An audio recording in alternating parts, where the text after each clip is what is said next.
نعرے تکبیر، نعرہ رسالت، خواجہ کا ہندوستان، فیضان غریب نواز زندہ باد زندہ باد۔ واہ واہ۔ تو قبر میں لیٹ کر یہ کون سی حکومت تھی؟ بے شک۔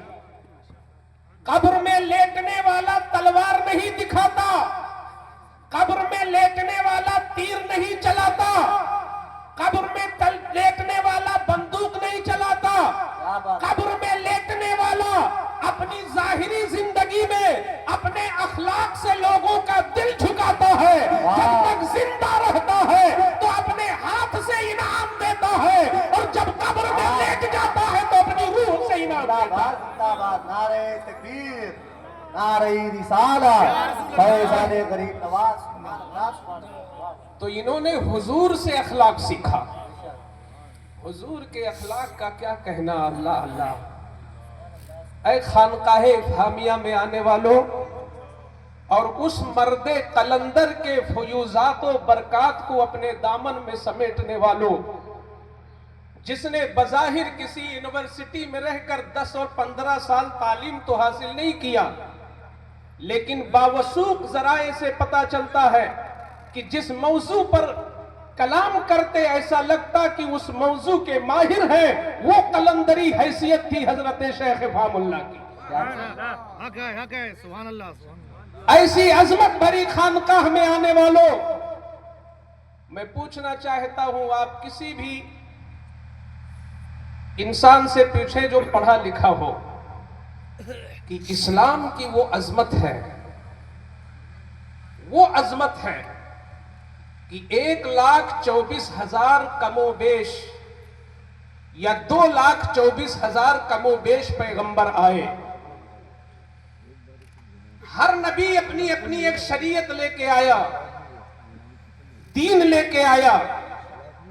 حضرت ابراہیم کو بھی دین اللہ ہی نے دیا، حضرت موسیٰ کو بھی دین اللہ ہی نے دیا، حضرت عیسیٰ کو بھی دین اللہ ہی نے دیا، اور ہر دین حق اور سچ، ہر دین سچا اور ہر دین حق ہے، مگر کسی بھی دین کو دین بنانے والے اور دین عطا کرنے والے پروردگار نے اپنا محبوب اور پیارا دین نہیں کہا۔ اے مسلمانوں، اپنے نصیبے پہ فخر کرو کہ جس پیغمبر کی امت تمہیں بننے کا شرف حاصل ہوا ہے، جب اس پیغمبر کو اسلام جیسا محبت والا دین عطا کیا، پیار والا دین عطا کیا، عظمت والا دین عطا کیا، اخلاق والا دین عطا کیا، تو اس رب نے کہا ان الدین عند اللہ الاسلام، دین تو سب حق ہے مگر سب سے پیارا دین میرے نزدیک بھی اسلام ہے۔ سبحان اللہ، سبحان اللہ، نعرہ تکبیر، سبحان اللہ، سبحان اللہ، واہ واہ۔ ہمیں تو یہ سوچ کر سجدہ کرنا چاہیے کہ اللہ نے ہمیں مسلمان بنایا۔ سبحان اللہ۔ ہماری ماؤں نے دعا نہیں مانگی تھی کہ ہم مسلمان بن کے پیدا ہوں، یہ اللہ نے اپنے فضل سے ہمیں مسلمان بنایا۔ اور جانتے ہیں جس دین میں اللہ نے تم کو پیدا کیا، حضور فرماتے ہیں کہ اگر موسیٰ بھی ہمارے زمانے میں زندہ ہوتے تو اسی دین کی پیروی انہیں بھی کرنی پڑتی، اور آخری زمانے میں عیسیٰ علیہ السلام آئیں گے تو دین اسلام کی پیروی کریں گے۔ کیا مطلب؟ حضرت موسیٰ کوئی معمولی نبی تھے؟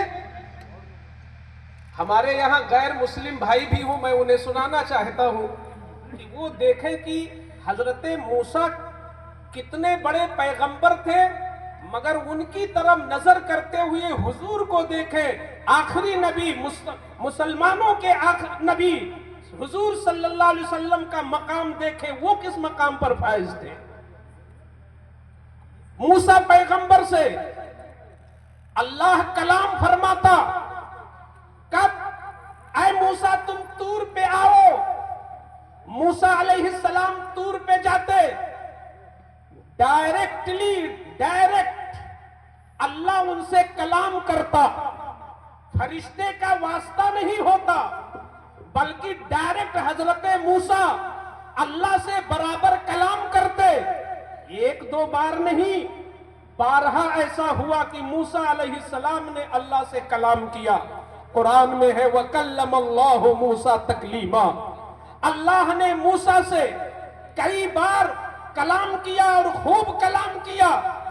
مگر آؤ عظمت مصطفیٰ کو دیکھو کہ حضرت موسیٰ نے اللہ کا کلام تو سنا مگر اللہ کی ذات کو دیکھا نہیں.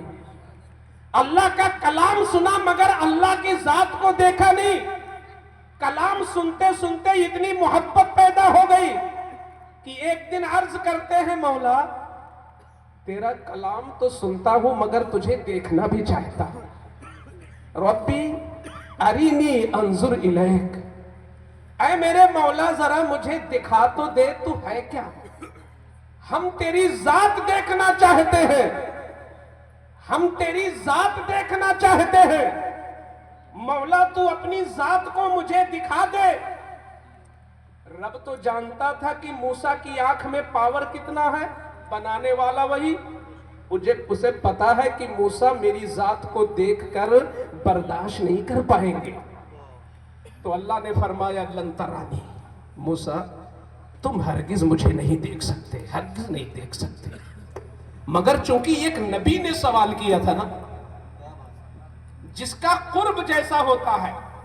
ابھی صاحب سجادہ حضور عظمت صفی صاحب قبلہ کی بارگاہ میں اگر حافظ طفیل صاحب کوئی بات رکھ دے تو ہو سکتا ہے اول وقت میں حضرت منع کرے مگر پھر پیار جاگے کہ نہیں یہ میرے شیخ کے خلیفہ ہیں, چلو ان کی بات رکھ لیا جائے.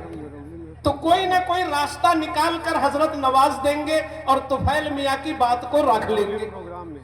تو حضرت موسیٰ علیہ السلام مقرب نبی اور بڑے رسولوں میں ایک رسول, انہوں نے بات رکھا تھا کہ اے اللہ مجھے تو دکھا دے اپنے آپ کو, مجھے تو دکھا دے اپنے آپ کو. تو موسیٰ کی بات ٹالی کیسے جا سکتی تھی.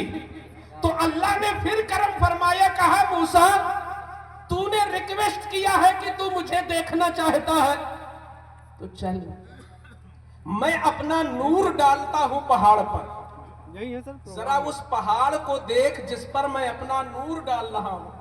اگر تو نے اس کو دیکھ کے برداشت کر لیا تو پھر ہو سکتا ہے تو مجھے دیکھ لے. اللہ نے اپنا نور ڈالا کوہ طور پر. توجہ, نور کو جو پہاڑ پر پڑا تو تاب نہیں لا سکے, بے ہوش ہو کے گر گئے, بے ہوش ہو کے گر گئے.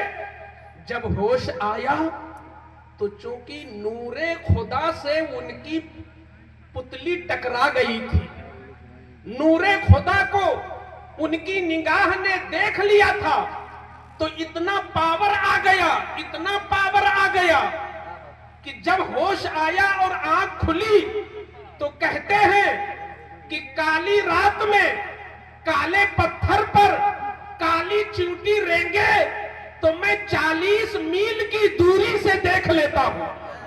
موسیٰ علیہ السلام کہتے ہیں کالی رات میں کالے پتھر پر کالی چیونٹی رینگے تو 40 میل کی دوری سے اس رینگتی ہوئی چیونٹی کو میں دیکھ لیتا ہوں, کیونکہ میری آنکھ نے اللہ کے نور کو دیکھ لیا ہے. تو میں نے کہا مسلمانوں تم اپنے نصیبے پہ قربان جاؤ.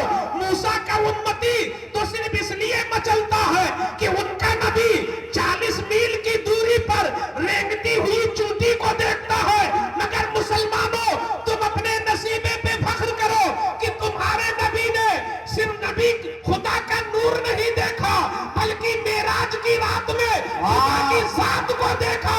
تو جب نور کو دیکھنے والا چیونٹی کو دیکھ لیتا ہے تو ذات کو دیکھنے والا مدینے میں لیٹ کر اپنے ہر امتی کو دیکھ رہا ہے. تمہارا درود اللہ تمہارا سلام بھی. واہ واہ, نعرہ تکبیر, رسالت, عرس مقدس مفتی شیر محمد صاحب قبلہ, نعرہ تکبیر, نعرہ رسالت. سبحان اللہ. رہا تھا کہ یہ اخلاق کی خانقاہ ہے, یہ محبت کا پیغام نشر کرنے والی خانقاہ ہے. یہاں وطن کے پیار کی بات کی جاتی ہے اور یہاں انسانیت کے پیار کی بات کی جاتی ہے. کیوں؟ اس لیے میرے آقا نے انسانیت کی بنیاد پر محبت کیا. فرمایا میرے آقا نے من لم یرحم صغیرنا ولم یؤقر کبیرنا فلیس منا. جو ہمارے چھوٹوں سے محبت نہ کرے اور جو کسی بڑے کی تعظیم نہ کرے وہ ہمارا نہیں ہے. کیا بات کیا بات. آپ نے آج دیکھا ہوگا لوگ ذات پات کی بنیاد پر کسی بڑے کو نہیں مانتے، برادری کے نام پر کسی کو بڑا نہیں مانتے. اسلام کیا پیغام دیتا ہے؟ یہاں نہ ذات کی بات ہے، نہ برادری کی بات ہے، نہ مذہب کی بات ہے، نہ مسلک کی بات ہے. آقا فرماتے ہیں من لم یرحم صغیرنا